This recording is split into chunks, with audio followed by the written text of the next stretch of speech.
Hello and welcome to Did You Know Gaming Extra.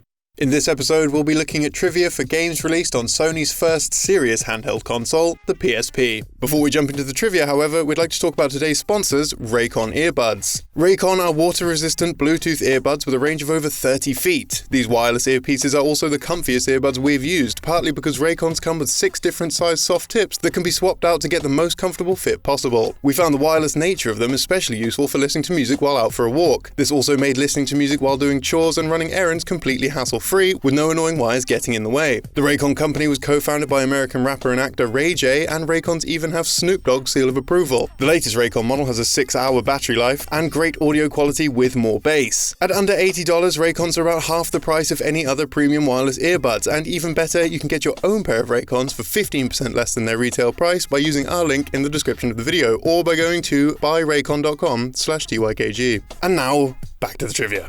Sony's first foray into the portable gaming scene continues to have a notable place in gaming history, and while the PSP struggled against its Nintendo counterpart, the Nintendo DS, it still held its own with a dedicated fan base. Much of the audience commended the system for its variety of multimedia functionality, doubling as not just a games console but also a video and MP3 player at a time when phones weren't quite so smart. On its first announcement, the PSP looked considerably different from the final product that would be released. This included a lack of shoulder buttons, no analog nub, a lack of protruding buttons, and a circular D-pad. Much of the system's catalogue included ports from earlier home console PlayStation releases, such as Disgaea Afternoon of Darkness. While the game would be a faithful port of the original PlayStation 2 release published by Atlus, this portable version would be self-published by the game's developers Nipponichi, leading to a number of changes. Because of this change in publisher, a musical track had to be removed, The Invasion from Within by the spectacular American punk band Tsunami Bomb. This track would play during fights against Baal, Priya, and the first battle fought against Madeiras. Nipponichi faced problems trying to obtain the rights for the track, and thus it had to be omitted. Another game which saw changes made, though this time during localization to the West, was Harvest Moon: Hero of Leaf Valley. The character of Zan, originally known as Gol Dodo in the Japanese version, had his skin tone altered during localization, originally having had a much darker complexion. In a rare act, Natsume, the game's US publisher, actually supplied an official response on the topic via their community forums, saying, "Normally, we're happy to see ethnically diverse characters in Harvest Moon games. However, Zan had a lot of characteristics that in the West are sometimes associated with hurtful and outdated stereotypes of native African people. The skull on his head, the fact that he spoke in broken English, etc. Unfortunately, it just wasn't possible to completely change this character's design and rewrite all of his dialogue, so changing his skin color seemed to be the best fix." This wasn't the only PSP game to make color changes to characters for this same reason. Mega Man Powered Up differs in this way between the Japanese and Western versions of the title. The game, a remake of the original Mega Man on the NES, featured 2 new Robot Master bosses for the player to take down, Time Man and Oil Man. Oil Man's design was changed during localization to avoid controversy. In particular, his black tone with large peach-colored lips made him resemble a stereotypical blackface caricature. His altered look makes his skin more of a dark blue with yellow lips. This issue was even acknowledged within Archie's Mega Man comics, where Oil Man's face would be half covered with a scarf obscuring his lips. Not quite offensive, though certainly risque, Pocket Pool on the PSP actually underwent changes during its development. Co-publishers Conspiracy Entertainment and Eidos initially planned for the game to be licensed as part of the Girls Gone Wild series of adult films. Conspiracy Entertainment representatives even told GameSpot about Girls Gone Wild's inclusion within the game. While Eidos didn't initially reveal this, they later mentioned that the license was in consideration, though an agreement was never formally signed, and that the earlier statements by Conspiracy were prematurely made.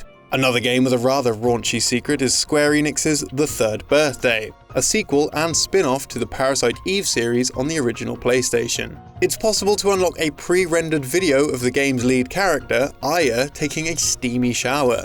Though we admit we didn't actually dedicate the time to doing so, this can be unlocked by completing the game an unbelievable 50 times. The more we looked into this story, the stranger it became. The video was teased on Twitter with a single screenshot by the game's producer, Yoshinori Kitase. This scene was considered very provocative, causing the game's Japanese Sero rating to be raised from C to D, meaning a change in age rating from 15+ to 17+. When speaking on the matter, Kitase stated, "I think this is a great game, and I'd like to get gamers of as many ages as possible to play it. So putting in a shower scene that would up the Sero rating wasn't something I was particularly gung-ho for. However, Aya's attractiveness is one of the most important elements of this game, so I wound up seeing the benefits of it in the end. I'm telling you though, that scene really toes the line. The story does not end there. According to Square Enix, the company is capable of viewing data logs from players when they have logged into their Square Enix account. In Japan, Square Enix has a system allowing players to upload save files to the company's servers, and in doing so, unlocking items. It's through this system that the company is able to view certain stats from the player's save file. One piece of data that the company felt was of keen interest was how many times the player had watched this unlockable scene. Bear in mind, it takes beating the game 50 times to unlock. In an official press release, Square Enix announced that the scene had been watched 80,000 times only 1 month after the game's launch in Japan. As for reasonable justification as to why the video was included in the game, it was allegedly included as a reference to a similar shower scene featured in Parasite Eve 2, though it wasn't added until late into the game's development. Another PSP sequel to a console series is Metal Gear Solid Peace Walker. This was a major step for Hideo Kojima's renowned series. The game would continue the long legacy of Big Boss's history in the game's universe. Though unlike most games involving pivotal story elements, the title was not a numbered release. The story of Peace Walker leads directly towards the final chapter within the series, Metal Gear Solid 5 Ground Zeroes and Phantom Pain. Peace Walker, at the time a PSP exclusive, was originally planned as a numbered entry in the series, taking the 5th slot. Logos for the game during its planning phase titled it Metal Gear Solid 5 Peace Walker, notably with a numerical digit rather than a Roman numeral. During a press release Q&A after the number had been dropped, series creator Hideo Kojima said, "This game is an MGS5 class game. I am supervising, designing, producing, directing, and editing this title together with the MGS4 team. Therefore, in that sense, Metal Gear Solid has not ended, and the Metal Gear saga continues.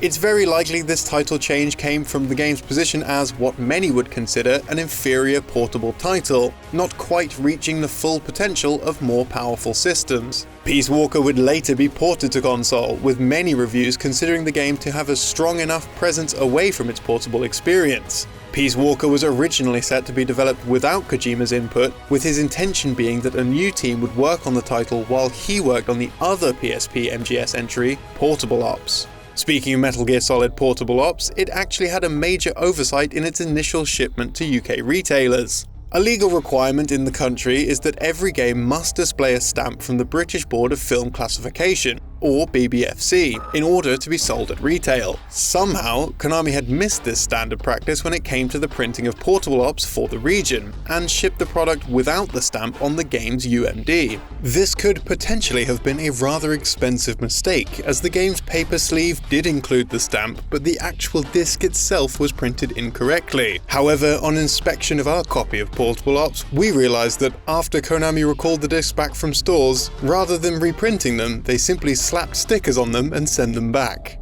Another franchise that had fully fledged PSP entries comparable to their home console releases was Grand Theft Auto. For Grand Theft Auto Vice City Stories in particular, Rockstar didn't pull any punches, and even paid singer-songwriter Phil Collins to cameo in the game as himself and promote the title in real life. As well as appearing in several missions, Collins performs a virtual concert in the game called Phil Collins Live in Vice City, which players can attend. Tickets cost $6,000 in-game dollars and give the player access to a show where Collins performs his 1980s classic, In the Air Tonight, also known as the Cadbury's commercial with the ape in it, for your UK guys out there.